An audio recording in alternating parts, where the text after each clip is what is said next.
Berapa bang? Ada 18. 18. Mungkin seputar aja apa saja nih mungkin benang merah untuk pertanyaannya sendiri. Seputaran yang diposting. Itu aja sih paling jelasinnya, nggak ada yang lain. Nih pada akhirnya melaporkan. Ya.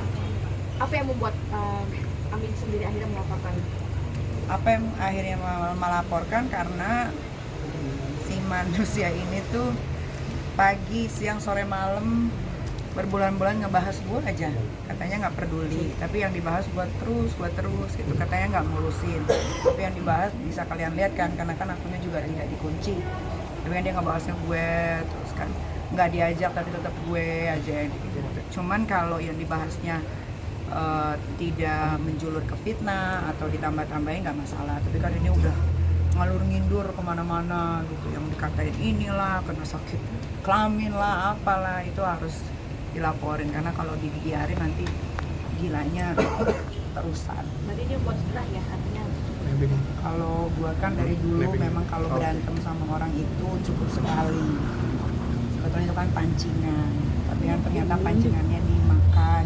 Ya alhamdulillah baru ada kesempatan untuk ngelaporin hari ini, karena kan yang kalian tahu dari kasus Laura yang kabur dari rumah aman kan gue ngurusin sampai detik ini kan. Jadi kenapa baru dilaporin sekarang, karena baru punya waktu sekarang, dan gue kan juga ada urusan pekerjaan. Ini Ami juga mau buka cabang, jadi dari kemarin melihat tanah gitu, jadi ada waktu lenggang. Ini juga sebenarnya capek karena kan habis dari Balikpapan kemarin, baru balik tadi jam 8 langsung ke sini ke situ gitu. Jadi baru ada kesempatan sekarang buat ngelapor. Mungkin sebagai penegasan tadi pemeriksaan atas laporannya Laras masa FS ya? apa Fitri ke Fitri. Tanya aja sama Humas Polres tadi Jaksa. sudah dibenarkan sih tadi melaporkan inisial FS itu sendiri dari Bu Humas sendiri. Bukan satu orang sih, ada beberapa akun juga yang memang sudah di tracking, ternyata itu adalah suruhannya. Berapa akun? 2 ya bang, ada 2. Dan kenal dengan akun tersebut atau akun buzzer atau seperti apa? Kalau kenal enggak, tapi gue tahu kalau itu pasti disuruh karena dari kata-katanya, bahasanya itu seperti gue zaman masih berteman dengan dia. Nih, dari hubungan pertemanan kakak adik sekarang jadi lawan. Nggak ada, gue punya kakak cowok. Gimana nih menjadi teman kan ngomong jadi lawan gitu. Ya karena saat itu mungkin kesirep ya, namanya orang kesirep kan, waktu itu kan prosesnya lagi bercerai dengan bipolatif ya kan. Harusnya perceraian itu berjalan dengan baik. Kan abang kan yang ngurusin perceraian dengan bipolatif kan harusnya baik. Ketika dia muncul hancur berantakan ya kan. Alhamdulillah gue juga dengan Dipo sudah berkomunikasi dengan baik. Ya kalian, kalau kalian yang tahu misalnya yang normal pasti tahulah perjalanan ini kayak seperti apa kan. Jadi bisa kalian artikan sendiri aja. Lagi karena mungkin Laura sendiri udah ketemu bapaknya belum? Kan banyak netizen yang mempertanyakan Kenapa mau tahu ketemu bapaknya atau enggak, kan bukan urusan netizen. Kecuali netizennya mbak biayain, ikut merawat, yang menyekolahkan, baru saya jawab. Kaniki, mungkin kondisi dari Laura sendiri seperti apa sih ini terlihat? Abang yang sering berkomunikasi. Kalau kondisinya alhamdulillah dia baik-baik saja ya. Yang kedua, dia sudah menjelaskan yang sebenarnya, itu aja. Terus beberapa kali banyak pertanyaan kepada saya tentang foto ada seorang laki-laki. Jadi saya katakan bahwa itu terjadi pada tanggal 30 hari Kamis dan juga hari Senin. Itu foto ada saya yang mau foto, dan ada juga orang kepercayaan Niki yang mau foto. Jadi jangan lagi ditanyakan bahwa itu adalah foto kapan. Itu foto yang paling baru pada tanggal 30 Januari dan hari Senin berikutnya, seperti itu. banyak netizen Kaniki yang juga bilang kemarin AI kabarnya gitu, Bang. sudah Ini kan bilang video call AI juga, gitu Kak. bang. Apa itu? AI. Teknologi bang, teknologi. Mana sama saya, kalau gimana sih, Wong itu fotonya banyak sama saya. Ada satu teman-teman wartawan itu saya pernah lihatkan itu foto. Siapa ya? Dan pada saat saya ada di podcast itu saya lihatkan ini fotonya, foto yang terbaru.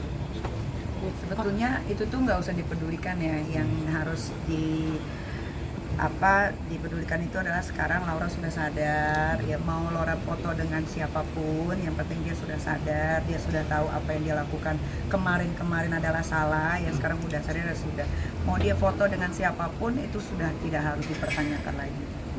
Kaniki juga kemarin sempat video call sama Laura dan Fadel juga membuat story mundur dari Laura, mungkin seperti apa nih Kaniki? Ya harusnya sih siluman itu memang harusnya sadar sedari dini ya, sebelum dia mendekati anak saya, Laura, waktu dia masih di UK. Laura kan sekolahnya di UK, kalian tahu kan. Harusnya kan dia tidak harus masuk gitu kan ke kehidupannya anak saya. Harusnya dia sudah mengencam pendidikan dan sekarang harusnya dia sudah kuliah sebentar lagi kan. Karena masuknya siluman ini ya kan hancur semua masa depannya. Tapi ya sudah, yang berlalu biarlah berlalu, masih bisa ditolong. Yang penting Lauranya juga masih punya keinginan untuk melanjutkan sekolah. Ya sudah, saya sebagai orang tua, apa yang anak saya mau selagi itu positif akan saya lakukan dan akan saya support seperti itu. Kak, mungkin boleh update sedikit kegiatan Loli di sana seperti apa sih Kak? Kegiatannya banyak, dia belajar. Memang Laura ini kan seperti yang saya bilang, dia anak yang sangat pintar, IQ tertinggi, makanya dia bisa berangkat ke UK. Itu bukan beasiswa atau dibiayai negara, tapi dia ikut uji tes yang akhirnya nilainya bagus dan akhirnya bisa berangkat gitu ya. Jadi Laura sekarang di rumah yayasan ini yang swasta ini memang dia sendiri yang ingin belajar, bahkan dia pengen ada guru dari luar juga supaya dia tidak terlambat sama pelajaran-pelajaran yang kehilangan di tahun-tahun yang lalu. Tadi ngomongin soal UK tadi, katanya ingin mensekolahkan kembali Laura di luar negeri. Iya. Di tempat yang sama atau berbeda atau gimana tadi? Tergantung tesnya ya, karena kan lewat tes lagi, jadi tergantung. Tapi memang di sana sudah disiapkan, kalau misalkan dapatnya di UK lagi ya sudah disiapkan ada teman baik di sana yang memang akan menjaga, atau di mana negaranya pun belum tahu. Tapi kalau dia pilihnya UK atau dia pilihnya Amerika atau dia pilihnya Eropa, ya semua ada teman yang mau membantu untuk menjaga Laura di sana. Tetap di asrama kan Niki? Asrama. Lebih bersyukur nggak sih Kak Niki melihat keadaan Loli sekarang bisa bilang jauh lebih baik Kak? Bersyukur iya, memang harusnya seperti ini kan. Cuman kan dari kemarin ini banyak yang menanggulangi apa sih atau ikut-ikutan itu, banyak yang nunggangin. Akhirnya namanya Laura masih labil di umur-umur segitu kan, pengen tahu banyak hal tapi dia tanyanya mungkin sama orang yang tidak tepat, atau dia didekatkan sama orang-orang yang tidak suka sama saya sebagai orang tuanya yang ingin menghancurkan lewat anaknya. Tapi sekarang kan sudah ada di genggaman, terus Laura juga semakin kesini makin kesini karena Laura juga sekarang udah bisa curhat sama Bang Fahmi. Dia sudah mengakui kesalahannya, dia tahu apa yang sudah dia lakukan, dia menyesal. Karena ya mungkin namanya manusia menyesal pasti di akhir, nggak mungkin di awal kan. Dia menyesal, harusnya dia sekarang sudah kuliah gitu kan, dia punya teman-teman yang bagus dulunya, sekarang jadi seperti ini. Ya sudah, buat saya tuh apapun yang masih bisa diperbaiki ya sudah diperbaiki saja gitu. Kak Niki terkait rencana Laura nanti akan speak up mungkin seperti apa nih Kak? Iya, setelah besok ya. Setelah besok. Itu Besok memang kalian harus datang. itu memang keinginan dari Laura sebentar. Atau seperti apa? Keinginan dari Laura sendiri atau seperti apa? Apa nih satu? Keinginan dari Laura sendiri atau Keinginan dari dia. Karena Laura ini melihat beberapa postingan orang-orang yang menurut dia kok begini ya, padahal harusnya nggak begini gitu. Jadi dia mau bicara sendiri tanpa ada paksaan, dia tanpa. Akankah bertemu tatap muka dengan para media atau di video by video atau seperti apa sih nanti konsepnya? Itu teknis aja. Itu teknis nanti dikasih tahu. Pokoknya besok, tunggu besok. Kalau Kang Semir itu datang, ya baru akan ada preskon. tapi Kak Niki punten kenapa harus menunggu dari F dulu untuk diperiksa baru Kak Loli Ya, speak up? Terus Kenapa? itu strategi aja, nggak usah dicampurin.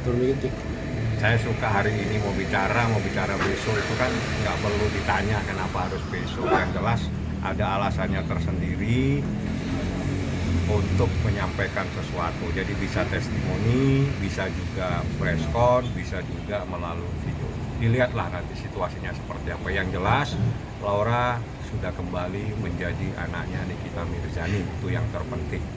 Nanti setelah selesai preskon, apakah nanti Laura akan tinggal bersama lagi dengan Kak Niki atau membutuhkan waktu lagi untuk di rumah yayasan? Kalau tidak ada hambatan, dia mau melakukan ibadah umroh dengan budenya. Mungkin reaksi adik-adiknya seperti apa nih? Kakaknya akan kembali lagi? Bisa komunikasi kemarin lewat video call, ya menanyakan kabar, kakak Loli apa kabar, ya kayak gitu-gitu aja. Keinginan selain umroh apalagi sih lewat itu cerita? Keinginannya mah banyak, tapi kan harus dipilih-pilih mana yang bisa dijadiin kenyataan. Dan fasilitas di yang sekarang seperti apa sih? Mungkin yang bisa Fasilitasnya rumah aman yang kemarin sama yang sekarang itu beda. Kalau yang kemarin kan di bawah naungan negara ya Bang. Ya. Jadi ya seperti itu, anak-anak mungkin di dalam situ kurang banyak kegiatan, airnya suntuk, sumpah. Kalau di sini kan swasta, memang bukannya sosokan, sok kaya loh pas segala macam, tapi memang Laura di situ dititipkan bayarnya juga bukan yang murah, ya 2 digit ya untuk ditinggalin di situ, belum lagi ekstrakurikulernya, belum lagi kalau dia mau melakukan kegiatan yang lain itu semua kita bayar. Terus juga manggil psikiater dari luar, dari rumah sakit yang besar itu juga bayar. Tapi benar nggak sih Kak Rasman mau berusaha ketemu lagi sama Laura? Wah, Mustahil. mustahil. Kalau di sini mustahil. Kak, ada keterkaitan Bang Rasman kan sekarang lagi ke distract sama kasusnya dengan Hotman. Ada gak keterkaitannya dengan perubahan Laura yang jadi lebih baik? Adalah beda urusan itu. Beda urusan itu persoalan pribadinya Laura sendiri, urusannya ada sendiri. Jadi nggak ada keterkaitannya. Karena urusan Laura ini kan urusan hukum dengan seseorang yang terlapor, ada namanya. Kalau itu kan urusan pribadi dengan Hotman Paris, jadi kita nggak ada kaitannya. Tapi faktor paling besar terhadap perubahan Laura itu Ya, apa? karena pendekatan setiap hari kita ajak bicara, ada psikiater juga, ada psikolog juga, semuanya. Ya alhamdulillah kali ini memilih orangnya tepat-tepat semua. Jadi perubahannya Laura menjadi lebih baik itu cepat. Ya, dan mungkin juga ya mungkin ditaruh di tempat yang lebih sejuk, kan di atas, kan dia dekat bukit ya Bang sekarang ditaruhnya. Jadi dapat udara yang sejuk, yang seger, mungkin juga bisa membuat pikirannya jadi lebih terbuka gitu. Lebih tenang. Apakah budenya juga termasuk Oh iya, berpengaruh? Bude itu alhamdulillah salah satu orang yang saya juga nggak tahu bahwa harus mengucapkan apa selain terima kasih, karena dia juga sangat amat membantu saya untuk proses Laura menjadi lebih baik dari yang sebelumnya. Iya, dari Bude Ya. dan Pak De. Ini Bukit berarti di luar kota ya Di Loli? luar kota. Di daerah mana Kak? Ah, pemilihannya harus di tidak di Jakarta lagi. Apakah takut ada orang-orang yang akan datang? nggak takut sih. Di rumah aman juga kan sebetulnya yang kemarin nggak bisa didatengin siapa-siapa. Cuman bisa kabur kan. Kalau di sini udah tinggi banget. Kalau mau kabur juga sulit. Kecuali TNI mungkin yang udah latihan. Dan menghindari hal tersebut akhirnya memilih di luar Jakarta. Kalau di Jakarta itu kan panas ya hawanya. Gitu. Kalau di situ kan sejuk. Terus teman-temannya juga berbeda, bukan yang seperti di rumah aman sebelumnya kayak dicampurin sama siapa-siapa. Kalau di sini memang anak-anak yang membutuhkan pertolongan dari keluarga-keluarga yang memang bukan sembarangan. Jadi dia punya teman berkomunikasi, tukar pikiran tuh jadi lebih apa ya namanya? Lebih terbuka gitu. Jadi nggak mandek otaknya gitu. Karena ada teman yang bisa diajak ngobrol. Oke. Lebih nyambung. Terima kasih. Terima kasih. Ya, Bang Abi, thank you. Gak ada, terus aja ngoceh. Buat Fadel mungkin pesan-pesan Kak? Untuk Kang Semir dan keluarga diharapkan besok hadir, jangan menyusahkan lagi kepolisian Jakarta Selatan. Jujur saya lelah, sudah 7 bulan ya Bang. Abang juga lelah, tadi juga nemenin sampai tidur. Jadi mohon dengan segala hormat untuk datang, jangan menunda lagi. Karena kan sudah didengar juga dari Ibu Norma, kalau besok dia tidak datang akan ada penjemputan paksa. Itu kan akan lebih malu. Kalau memang tidak salah, tidak melakukan apapun, datanglah. Karena besok juga saya akan datang. Jam berapa Kak? Abang Fahmi juga datang. Sore. Alasannya Karena ini adalah ketemu akhir juga, Kak. dari cerita 7 bulan. Kalau mau dibilang sedih, saya sedih sekali gitu. Karena 7 bulan ini menguras tenaga. Saya dibully, saya ini itu gitu, tapi biar bagaimanapun Laura adalah darah daging saya, dia lahir dari rahim saya, jadi harus saya perjuangkan dan alhamdulillah selesai di esok hari gitu. Jadi jangan ditunda-tunda lagi karena udah capek pikirannya. Kak Niki kenapa bisa sampai bilang selesai Kak Niki? Ya lihat aja besok. Sudah lama aja meledak ya. Akan disampaikan nggak sih besok depan Kader dan di munduran dan Enggak, saya akan pertemukan. Yang Ya jelas ada wajar ya. kita tidak akan pertemukan, yang jelas Niki besok ada di sini dengan saya mungkin sore. Tapi bukan dalam kapasitas untuk bertemu, tidak. Kami memang datang ada keperluan lain dan bersamaan kita juga ingin monitor proses pemeriksaan besok. Karena yang mempunyai kepentingan adalah Nikita sebagai pelapor dalam perkara ini yang lagi mencarikan keadilan buat anaknya seperti itu. Oke. Oke, Thank you.